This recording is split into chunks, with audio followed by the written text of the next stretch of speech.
αν δεν εντάξουμε την τεχνητή νοημοσύνη σε αυτά τα πράγματα που κάνουμε, σαν άτομα, σαν εταιρείες και σε κυβερνητικό και δημόσιο επίπεδο, νομίζω θα μείνουμε πίσω. Ένα παράδειγμα το τοπικό που το οδηγεί η ομάδα της Microsoft στην Ελλάδα είναι για την αύξηση δεξιοτήτων, το πρόγραμμα που λέγεται GR for Growth και επίσης της φαρμακοβιομηχανίας, που βλέπουμε η τεχνητή νοημοσύνη να βοηθάει να βρίσκουμε και να ερευνούμε φάρμακα πολύ πιο εύκολα. Κάναμε μια συνεργασία με τον Δήμαρχο της Νέας Υόρκης την προηγούμενη εβδομάδα. Είναι ένα chatbot που χτίσαμε πάνω στο Azure OpenAI, στο οποίο μπορούν οι πολίτες και άτομα που δεν μένουν καν στη Νέα Υόρκη να βρουν πληροφορίες για την πόλη. Ήταν ο Bill Gates, ο οποίος προέτρινε τον Sam Altman της OpenAI να βγάλει το ChatGPT. Γιατί το που λέγαμε πριν για το επάγγελμα του Prompt Engineer. Αυτό το επάγγελμα δεν υπήρχε πριν από 6 μήνες. Η εξέλιξη είναι τόσο ραγδαία, αυτά που ξέραμε χτες αλλάζουν αύριο. Εγώ είμαι μέσα στο engineering και πρέπει να κάνω reskilling κάθε εβδομάδα.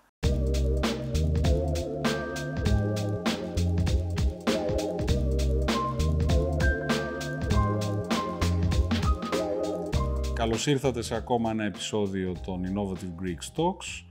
Έχουμε σήμερα μαζί μας την Ευδοξία Ψάλτη, που είναι υπεύθυνη μηχανικής της τεχνητής νοημοσύνης στη Microsoft και μας έχει έρθει από τα κεντρικά, στο Seattle. Πρέπει να ευχαριστήσω εδώ την Eurobank και την Grant Thornton, που στα πλαίσια των Growth Awards έχουν χορηγήσει αυτή την εκπομπή. Και να σας πω ότι θα μεταφερθούμε σε ένα λίγο διαφορετικό περιβάλλον σήμερα, που είναι η τελετή απονομής των Growth Awards στο Μέγαρο Μουσικής, όπου και έγινε η συζήτηση με την Ευδοξία. Μην ξεχάσετε όπως πάντα να κάνετε like και subscribe, γιατί βοηθάτε με αυτόν τον τρόπο στα μέγιστα το κανάλι μας.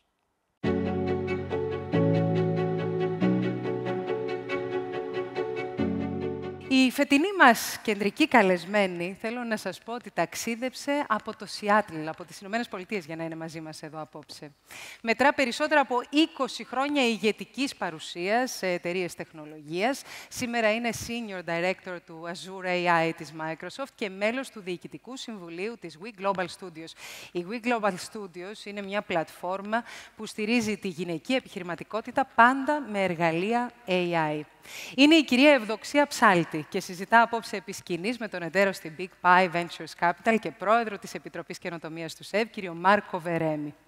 Επιτάπητος, λοιπόν, οι προκλήσεις και οι απεριόριστες δυνατότητες της τεχνητής νοημοσύνης, να τους υποδεχτούμε επί σκηνής και να σας πω ότι είναι διαδραστική αυτή η συζήτηση. Υπάρχει διαθέσιμο live poll, στο οποίο μπορείτε να ψηφίσετε την ερώτηση που θα θέλατε να απευθύνει στην κυρία Ψάλτη ο κύριος Βερέμις. Εσείς που είστε μαζί μας εδώ στην αίθουσα, μπορείτε να μπείτε στο πιο πρόσφατο email που έχετε λάβει από το info@growthawards.gr και να κάνετε κλικ στις οδηγίες που σας κατευθύνουν στη live ψηφοφορία. Ελπίζω να μην σας κουράζω, αλλά είναι χρήσιμο και την επιζητούμε τη δική σας συμβολή. Εσείς που μας ακούτε μέσω live streaming, μπορείτε να κάνετε κλικ στο πεδίο ψηφοφορία. Παρακαλώ, υποδεχτείτε με ένα θερμό χειροκρότημα την κυρία Ψάλτη και τον κύριο Βερέμι.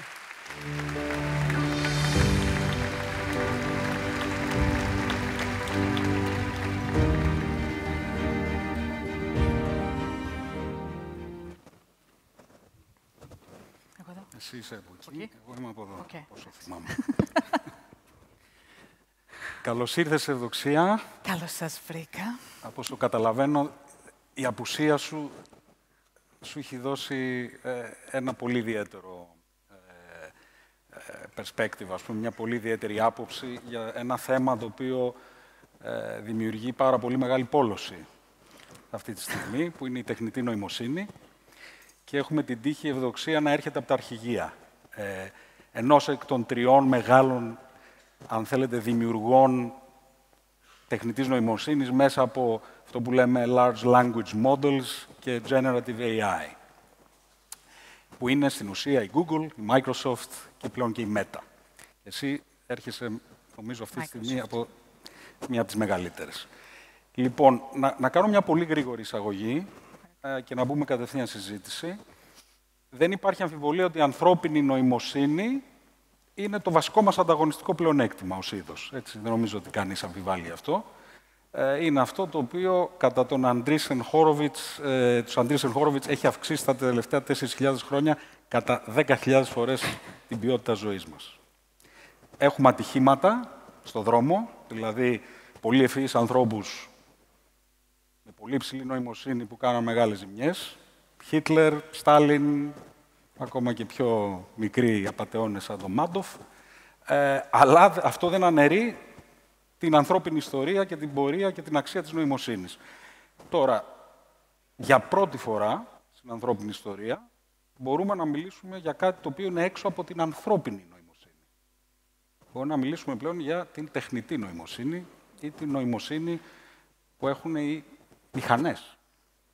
Και εκεί, νομίζω, η πιο εύκολη, αν θέλετε, και πιο αντιληπτή ερμηνεία του τι σημαίνει τεχνητή νοημοσύνη είναι η ικανότητα των ανθρώπων, με έμφαση στους ανθρώπους, να διδάσκουν μία μηχανή η οποία είναι σε θέση να κατανοήσει πληροφορία, να τη συνθέσει και το πιο βασικό απ' όλα και πιο ενδιαφέρον, να δημιουργήσει γνώση μέσα από αυτή τη διαδικασία, με έναν τρόπο πάρα πολύ παρόμοιο με αυτό που κάνουμε κι εμείς σε όλη την ανθρώπινη ιστορία. Αυτό δεν έχει ξανασυμβεί. Κατά τη δική μου εκτίμηση, είναι η μεγαλύτερη επανάσταση, μεγαλύτερη από τον ηλεκτρισμό, μεγαλύτερη σίγουρα από το ίντερνετ, μεγαλύτερη από οτιδήποτε άλλο έχουμε δει μέχρι τώρα. Και με αυτόν τον τρόπο να σου κάνω την πρώτη μου ερώτηση, που είναι ότι έχουμε δύο αντίπαλα στρατόπεδα αυτή τη στιγμή. Από τη μία έχεις ανθρώπους σαν τον Mark Andreessen και τον Larry Page και φυσικά και τη Microsoft που λένε ότι, όπως χαρακτηριστικά είπε ο Andreessen, AI will save the world. Και απ' την άλλη έχεις τον Elon Musk, ο οποίος περιγράφει, θα το πω με δικά του λόγια, μια πάρα πολύ διαφορετική εικόνα που λέει έχω έκθεση στην πιο προηγμένη τεχνητή νοημοσύνη και νομίζω ότι οι άνθρωποι πρέπει να ανησυχούν πραγματικά γι' αυτό. Η τεχνητή νοημοσύνη είναι ένας θεμελιώδης κίνδυνος για την ύπαρξη του ανθρώπινου πολιτισμού. Λοιπόν, θέλω να αρχίσουμε με αυτό λίγο. Πώς το βλέπεις αυτό? Okay. Καταρχήν, να ευχαριστήσω την Eurobank και την Grant Thornton για την πολύ ευγενή πρόσκληση και χαίρομαι πάρα πολύ που είμαι ακόμα και ένα μικρό κομμάτι από αυτό το σχήμα που στηρίζει την ελληνική επιχειρηματικότητα. Και επίσης είναι μεγάλη χαρά μου να σε γνωρίζω και από κοντά. Απ' την αρχή στα δύσκολα μας βάζεις. Όπως το βλέπουμε εμείς, από το πρίσμα των ανθρώπων και των ομάδων που κατασκευάζει αυτά τα μοντέλα, είτε είναι τα πιο παραδοσιακά AI μοντέλα ή αυτά των Generative AI, τα LLMs, τα Large Language Models ή τα μεγάλα γλωσσικά μοντέλα ουσιαστικά, τα βλέπουμε σαν εργαλεία. Ουσιαστικά, ο άνθρωπος είναι πάντα στο κέντρο και έχει την επιμέλεια, έχει την ευθύνη να τα παρακολουθεί και να τα καθοδηγεί για τα αποτελέσματα που χρειάζεται. Είναι έξυπνα, είναι πολύ δυνατά, μπορεί να κάνουν πάρα πολλά πράγματα, αλλά ουσιαστικά ακόμα νομίζω δεν είναι σε αυτό το σημείο που μπορεί να είναι αυτόνομα και σίγουρα δεν είμαστε σε αυτό το σημείο που μπορούμε να καταστρέψουμε κράτη, οικονομίες. Μπορεί, όπως ισχυρίζεται ο κύριος Μάσκ, αλλά ουσιαστικά δεν είμαστε σε αυτό το επίπεδο. Αλλά θέλω να πω ένα θετικό, γιατί είμαι πάντα πιο θετικός άνθρωπος, ότι παρόλα αυτά, αν δεν εντάξουμε την τεχνητή νοημοσύνη σε αυτά τα πράγματα που κάνουμε, σαν άτομα, σαν εταιρείες και σε κυβερνητικό και δημόσιο επίπεδο, νομίζω θα μείνουμε πίσω. Δεν θα έχουμε την ανταγωνιστικότητα που πρέπει. Αυτό με πάει, νομίζω, με ένα καλό τρόπο στο θέμα της Ελλάδας. Έτσι, πώς αντιμετωπίζει η Ελλάδα την πρόκληση της τεχνητής νοημοσύνης. Ένας φίλος μου μου είπε κάτι το οποίο είναι λίγο σκληρό, αλλά είναι αλήθεια. Είναι μηχανικός στην Google και μου λέει, κοίτα να δεις, η μεγάλη επανάσταση της τεχνητής νοημοσύνης είναι η απομυθοποίηση του IQ, η απομυθοποίηση αυτού του τόσο άδικου αγαθού που έχει κανείς ή δεν το έχει. Ή το έχει στα 160 σαν τον Einstein ή στο επίπεδο ενός ανθρώπου που έχει καθυστέρηση, ας πούμε. Έτσι. Και έχουμε όλη αυτή την γκάμα ανθρώπων και αυτό δεν το επιλέγει ο άνθρωπος, ούτε μπορεί να το χτίσει. Και η τεχνητή νοημοσύνη, υπό μία έννοια, είναι the great equalizer που λένε, όπου ο καθένας μπορεί να έχει έναν assistant, ο οποίος να του διορθώνει πιθανά λάθη, να του πηγαίνει τη σκέψη πιο μπροστά κτλ. Η λογική λοιπόν ότι θα ευνοήσει πιο πολύ τους πιο αδύναμους η τεχνητή νοημοσύνη, από ότι θα ευνοήσει τους ήδη πολύ έξυπνους και πολύ ισχυρούς σε επίπεδο χώρας. Πιστεύεις ότι μπορεί να έχει μια τέτοια εφαρμογή? Δηλαδή, μπορεί μια χώρα που είναι αρκετά πίσω σαν την Ελλάδα να ευνοηθεί από μια τέτοια επανάσταση? Κοίτα, εσύ ξέρεις πιο πολύ τα θέματα της Ελλάδας, εσύ είσαι ο επαΐων σε αυτό το θέμα, αλλά από την δική μου την πλευρά, όπως το βλέπω, έχοντας ζήσει στην Αμερική εδώ και 23 χρόνια, ουσιαστικά αυτό που βλέπουμε είναι ότι πρέπει να έχει την ευθύνη ο καθένας σε ατομικό επίπεδο να αυξήσει τις δεξιότητες που έχει. Ναι, υπάρχει περίπτωση, σαφώς, με οποιαδήποτε επανάσταση και με την βιομηχανική επανάσταση, με την επανάσταση με τους υπολογιστές, με το web, με όλα αυτά, είδαμε κάποιες αλλαγές στο εργατικό προσωπικό. Αλλά επίσης πιστεύω ότι υπάρχουν πολλές νέες θέσεις εργασιών που θα δημιουργηθούν και αν είμαστε από νωρίς και δημιουργήσουμε τις κατάλληλες δεξιότητες και από ατομικό επίπεδο και από επιχειρηματικό επίπεδο και από δημόσιο επίπεδο και να το στηρίξουμε αυτό, εγώ πιστεύω ότι θα κάνουμε αυτή την αλλαγή προς την ένταση της τεχνητής νοημοσύνης σε όλα αυτά που κάνουμε πάρα πολύ πιο εύκολα. Κοίτα, εκεί πέρα το αντεπιχείρημα σε αυτό είναι ότι πάντα τα πιο προηγμένα εργαλεία τα χρησιμοποιούν καλύτερα οι πιο προνομιούχοι και έχουν πιο γρήγορο access σε αυτά. Ναι. Άρα οι διαφορές και οι αποστάσεις μεταξύ των ουραγών και των, αν θες, των νικητών αυξάνουν και δεν μειώνονται. Εσύ φαντάζομαι ότι είναι μια συζήτηση που μέσα στη Microsoft θα έχει γίνει αρκετά. Τι λέτε γι' αυτό? Δηλαδή, παραδείγματος χάρη ο Elon Musk, όταν τον κατηγόρησαν για ελιτισμό, όταν έφτιαξε το πρώτο Tesla ότι είναι πολύ ακριβό, είχε πει: η στρατηγική μου είναι πολύ απλή. Έχει 3 βήματα. Η πρώτη είναι θα φτιάξω ένα ακριβό αυτοκίνητο και θα βγάλω λεφτά, και με αυτά τα λεφτά θα φτιάξω ένα φθηνό αυτοκίνητο και θα το έχει πάρα πολλοί κόσμος. Και το τρίτο βήμα είναι θα φτιάξω ένα ακόμα πιο φθηνό αυτοκίνητο για να το έχει ακόμα περισσότερος κόσμος. Αυτό καλύτερα να ότι έπαιρνε ισχύει? ένα ποδήλατο τότε. Ναι. Τέλος πάντων. Στο θέμα των δεξιοτήτων, ένα παράδειγμα το τοπικό που το οδηγεί η ομάδα της Microsoft στην Ελλάδα είναι για την αύξηση δεξιοτήτων. Το πρόγραμμα που λέγεται GR for Growth, το οποίο έχει σκοπό να εκπαιδεύσει 100.000 άτομα και ήδη έχει εκπαιδεύσει 50.000 άτομα. Δηλαδή, είναι εφικτό και σε ατομικό επίπεδο. Υπάρχουν πάρα πολλά resources στο LinkedIn Learning, στο Coursera. Επίσης, η Microsoft και άλλες εταιρείες έχουν τα certifications. Δηλαδή, κάποια πράγματα που μπορούμε να κάνουμε σιγά-σιγά. Και επίσης, πρέπει να υπάρχει και η βοήθεια από το κράτος, ούτως ώστε να υποφεληθούν όλοι. Απλά δεδομένου ότι όλοι είναι σε πλήρη εφαγρύπνηση, ας πούμε, σε σχέση με το AI, υποθέτω ότι δεν είναι τα βήματα σιγά-σιγά. Τα βήματα πρέπει να γίνουν, πρέπει να είναι πάρα πολύ γρήγορα και αν μια χώρα θέλει να έχει ένα ανταγωνιστικό πλεονέκτημα, πρέπει να είναι επιλογή της και πρέπει να είναι προτεραιότητά της. Αλλιώς είναι βέβαιο ότι θα μείνει πίσω, όπως η Ελλάδα έμεινε πίσω σε όλες τις προηγούμενες τεχνολογικές επαναστάσεις που είχαμε μέχρι τώρα. Αλλά πάμε σε ένα άλλο θέμα, που είναι το θέμα της εφαρμογής του AI.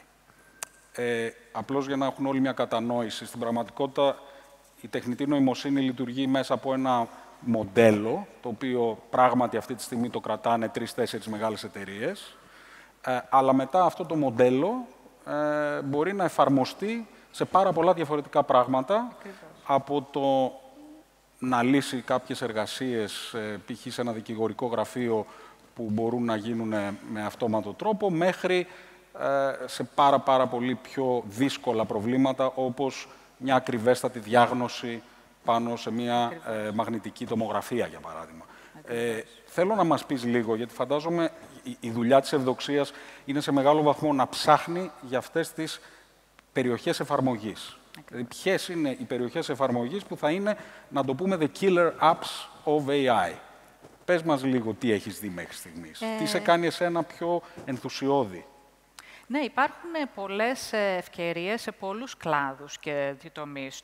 Ανέφερες στον τομέα της υγείας και επίσης της φαρμακοβιομηχανίας, που βλέπουμε η τεχνητή νοημοσύνη να βοηθάει να βρίσκουμε και να ερευνούμε φάρμακα πολύ πιο εύκολα, και έρχοντας από μία πανδημία, αυτό είναι πάρα πολύ χρήσιμο. Επίσης, στον τομέα της εκπαίδευσης, που ξέρω είναι λίγο πιο παραδοσιακό σαν τομέας και βλέπει έτσι λίγο με σκεπτικισμό την τεχνητή νοημοσύνη, εγώ πιστεύω ότι μπορεί να γίνει equalizer για όλους και τους μαθητές, που ο καθένας, ας πούμε, ουσιαστικά μαθαίνει με διαφορετικό τρόπο, γιατί βλέπουμε applications σαν το AI Tutor και άλλα που βοηθάνε και τον εκπαιδευτικό να εξοικονομήσει κάποιο χρόνο και να έχει πιο πολύ χρόνο στην τάξη να αφιερώσει τους μαθητές. Και αυτό μας αφορά όλους, και σαν άτομα και σαν γονείς επίσης. Και βλέπουμε πολλές άλλες εφαρμογές σε άλλους κλάδους, σε διάφορες βιομηχανίες. Όσο πιο πολύ αυτοματοποιούμε πράγματα που παίρνουν πάρα πολύ χρόνο και πολύ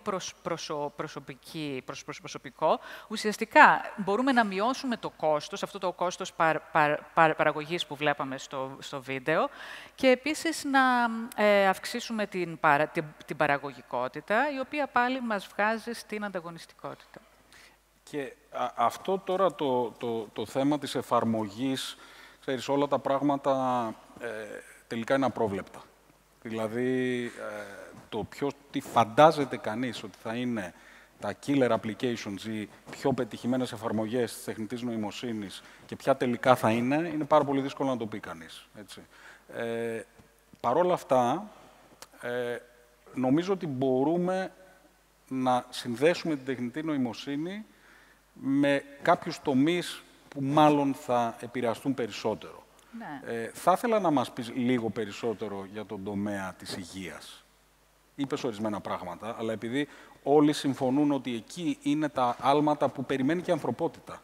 Έτσι. Δηλαδή, πολύ ωραίο είναι να λέμε ότι κάποιες διαδικασίες θα αυτοματοποιηθούν, οι εταιρείες θα έχουν λιγότερη ανάγκη από επαναλαμβανόμενες εργασίες τέτοιου τύπου, αλλά αυτό που καίει τον πολύ κόσμο, νομίζω, είναι μεγάλα άλματα στην ποιότητα ζωής μας και στην διάρκεια ζωής μας.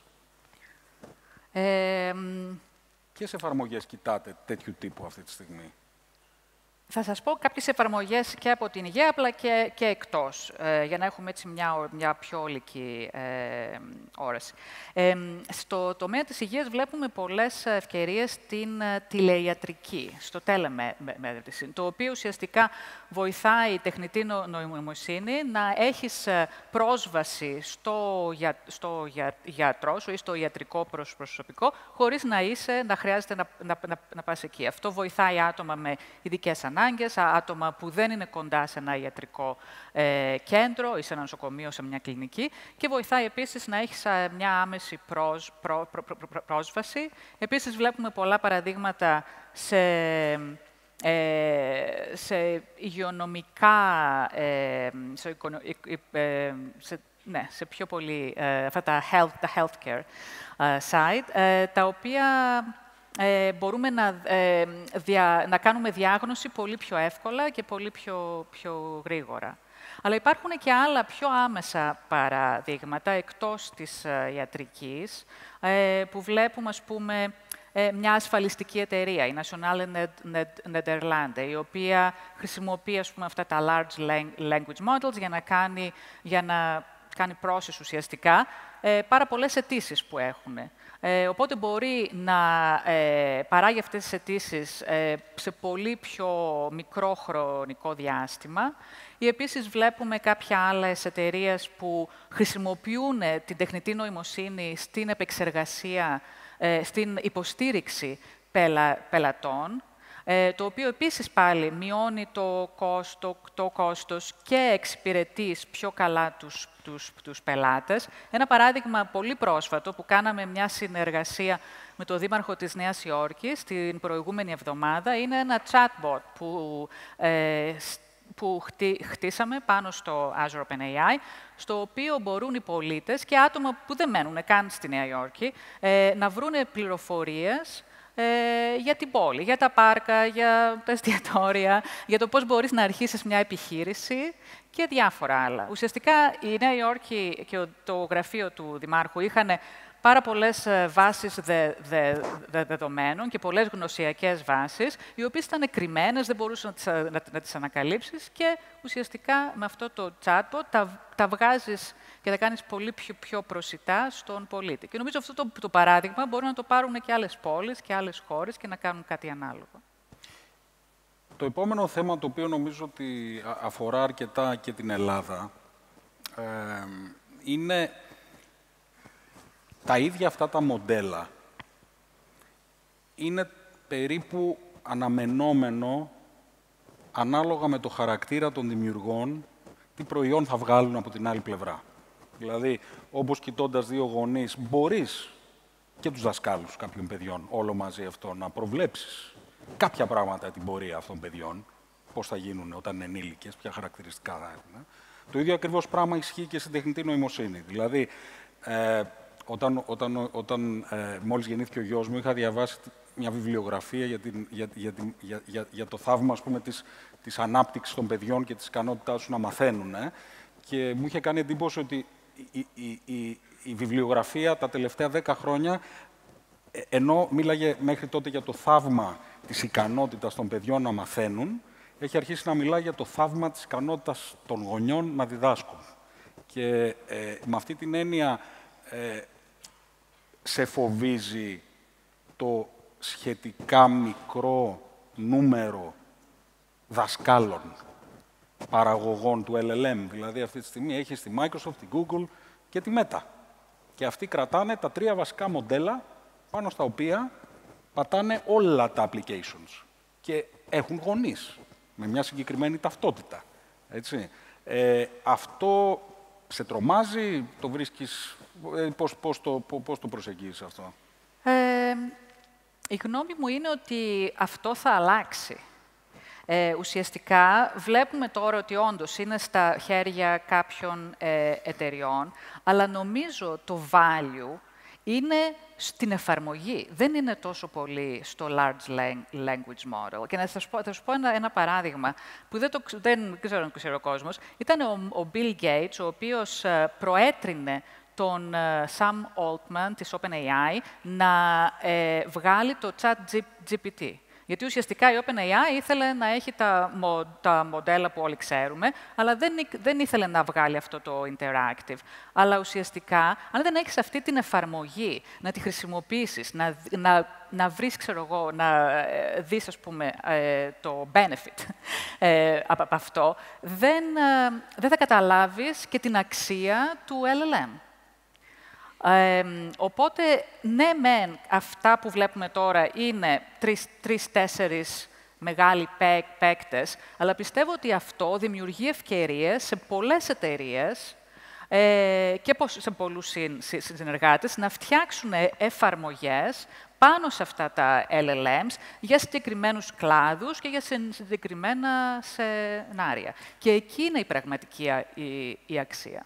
Άρα εσύ πιστεύεις ότι τελικά θα υπάρξει εκδημοκρατισμός αυτού του τομέα, δηλαδή ότι θα έχει πάρα πολλούς παίχτες και μια μεγάλη ποικιλία από διαφορετικά μοντέλα? Σίγουρα, και το βλέπουμε ήδη. Θα πάρει κάποιο χρόνο, αλλά πιστεύω όλοι μας σε αυτή την αίθουσα έχουμε ένα ρόλο. Ο ρόλος που έχουμε εμείς από τεχνική άποψη είναι να δημιουργήσουμε τα εργαλεία, όπως το Responsible AI, τα Content Safety και όλα αυτά, για να δώσουμε αυτά τα εργαλεία σε όλους αυτούς που δημιουργούν τις εφαρμογές, για να χρησιμοποιήσουν, για να ουσιαστικά να προστατεύσουν τον χρήστη της τεχνητής νοημοσύνης όσο πιο καλά γίνεται. Πόσο φοβάσαι την μόλυνση των πρωτογενών δεδομένων? Δηλαδή, σε μια εποχή του fake news, άκουγα κάποιον που λέγε κάτι πολύ ενδιαφέρον, ότι αν υπήρχε το ChatGPT το 1616 και είχε βγει από την Ιερά Εξέταση ο Γαλιλαίος και είχε ρωτήσει το ChatGPT τελικά ο πλανήτης είναι ακίνητος και στο επίκεντρο του σύμπαντος, το ChatGPT θα απαντούσε ναι. Γιατί όλη η βιβλιογραφία εκείνη την εποχή, όλα τα δεδομένα δείχναν ακριβώς αυτό.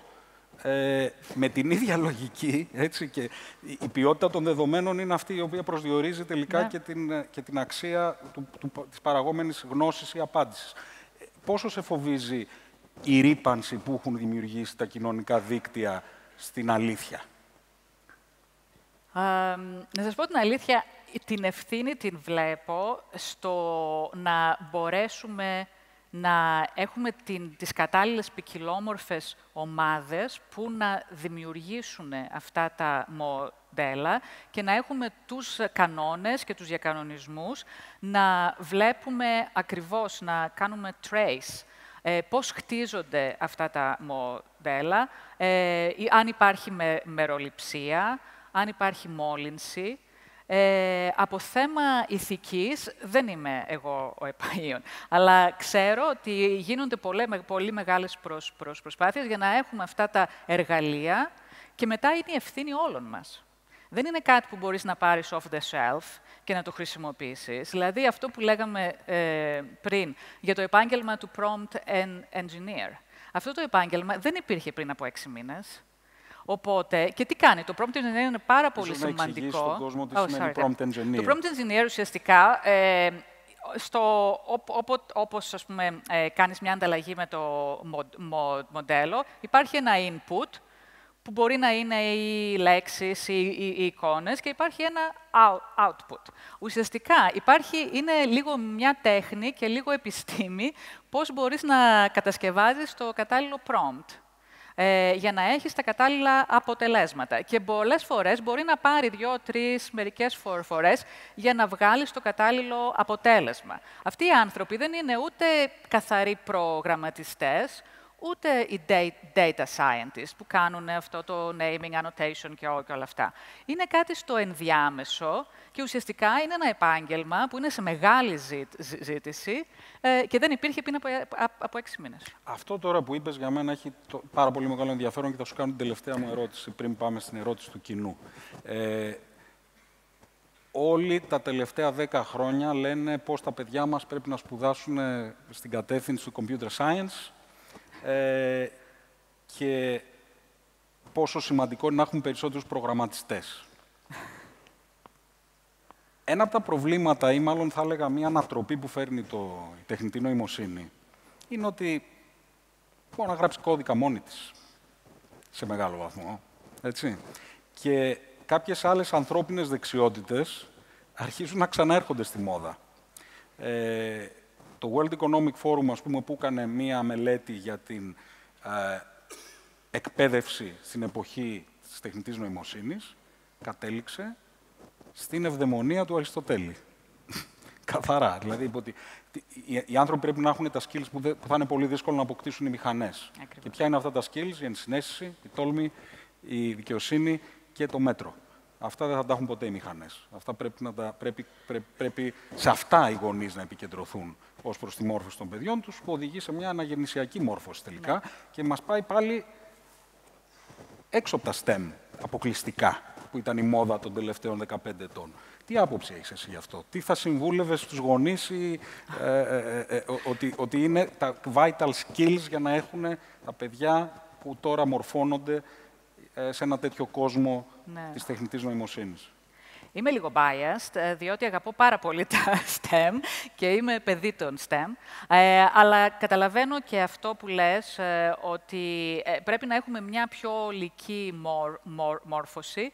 Εγώ αυτό που θα πω, ότι ανεξαρτήτως τι θέλουν να κάνουν οι νέοι άνθρωποι που βγαίνουν και κάνουν αυτές τις αποφάσεις αυτή τη στιγμή, μπορεί να πάνε να σπουδάσουν ιστορία, φιλολογία, νομικά, STEM, τα οποία τα υποστηρίζω πάντα, αλλά να έχουμε αυτές τις δεξιότητες της τεχνητής νοημοσύνης είναι απαραίτητο. Νομίζω αυτό είναι σαν ένα οριζόντιο κομμάτι που ανεξαρτήτως τι θα σπουδάσει ο άλλος, θα του δώσει ένα βήμα, κάτι... Ποιες είναι όμως οι δεξιότητες της τεχνητής νοημοσύνης ακριβώς?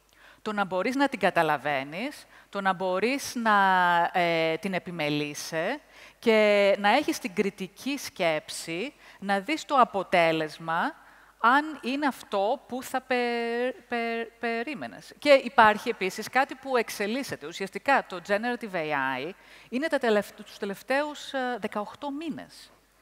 Το Artificial Intelligence δεν υπήρχε εδώ και 30 χρόνια, αλλά αυτό το πράγμα ουσιαστικά, οπότε όλοι μαθαίνουμε μαζί. Και πρέπει αυτό το lifelong learning που λένε, είναι πάρα πολύ άμεσο για την τεχνητή νοημοσύνη. Γιατί η εξέλιξη είναι τόσο ραγδαία, αυτά που ξέραμε χτες αλλάζουν αύριο. Εγώ είμαι μέσα στο engineering και πρέπει να κάνω reskilling κάθε εβδομάδα. Διότι αλλιώς δεν μπορώ να ανταπεξέλθω. Εντάξει, είναι λίγο πιο ακραία αυτό το παράδειγμα, αλλά πιστεύω ότι έχουμε όλη την ευθύνη να έχουμε τις βασικές γνώσεις της τεχνητής νοημοσύνης. Πολύ ωραία. Αν μπορούμε να έχουμε την καρτέλα με την ερώτηση που μπήκε σε ψηφοφορία. Κέρδισε η πρώτη, η οποία λέει ποιοι είναι σήμερα οι κυριότεροι τομείς στους οποίους η τεχνητή νοημοσύνη έχει το μεγαλύτερο αντίκτυπο συμβάλλοντας στην ανάπτυξη στην οικονομία μιας χώρας. Νομίζω το είπαμε. Το έχουμε λίγο καλύψει αυτό, ναι. Αλλά αυτή τη στιγμή το μεγαλύτερο αντίκτυπο που θα λέγεις τι είναι. Είπαμε λίγο τι θα έρθει. Αυτή τη στιγμή... Την επιχειρηματικότητα σίγουρα και τον ιδιωτικό τομέα, αλλά επίσης ένα πράγμα που πιστεύω ότι είναι απαραίτητο και το είδαμε από το executive order που έκανε η κυβέρνηση του Biden χτες ή προχτές, πρέπει να υπάρχει ένα θεσμικό σχήμα από τη δημόσια διοίκηση που να συμβάλλει και από ακαδημαϊκούς, όπως έχει δημιουργηθεί τώρα στην Ελλάδα με τον κύριο Δασκαλάκη και όλους, και επίσης με τις ιδιωτικές επιχειρήσεις, ούτως ώστε να υπάρχει μια συμβουλευτική επιτροπή για να μπορέσουν να χτιστούν κάποιοι κανόνες, για να μπορέσουμε να επισπεύσουμε όλες αυτές τις αλλαγές που περιμένουμε. Εγώ θα κλείσω λέγοντας ότι φαίνεται ότι η ικανότητα να μαθαίνεις στον κόσμο της τεχνητής νοημοσύνης θα πρέπει να συμπληρωθεί και με την ικανότητα να διδάσκεις και ότι πιθανώς πριν καν γίνουν γονείς τα παιδιά και εξ ανάγκης μάθουν να διδάσκουν και να συναναστρέφονται με ένα νέο πλάσμα, το οποίο δεν έχει προηγούμενες παραστάσεις και διαμορφώνεται σιγά-σιγά με την επιρροή και την διδασκαλία των γονιών και των δασκάλων. Κάπως αυτό, σαν skill, νομίζω ότι πρέπει κανείς να αρχίσει να το μαθαίνει στα παιδιά του από πολύ νωρίς και να βρούμε νέους τρόπους, εκτός από το να μαθαίνουμε, όπως λέω, να μπορούμε και να διδάξουμε. Σε ευχαριστούμε πάρα πολύ, Ευδοξία, για την τόσο ωραία συζήτηση. Εγώ ευχαριστώ.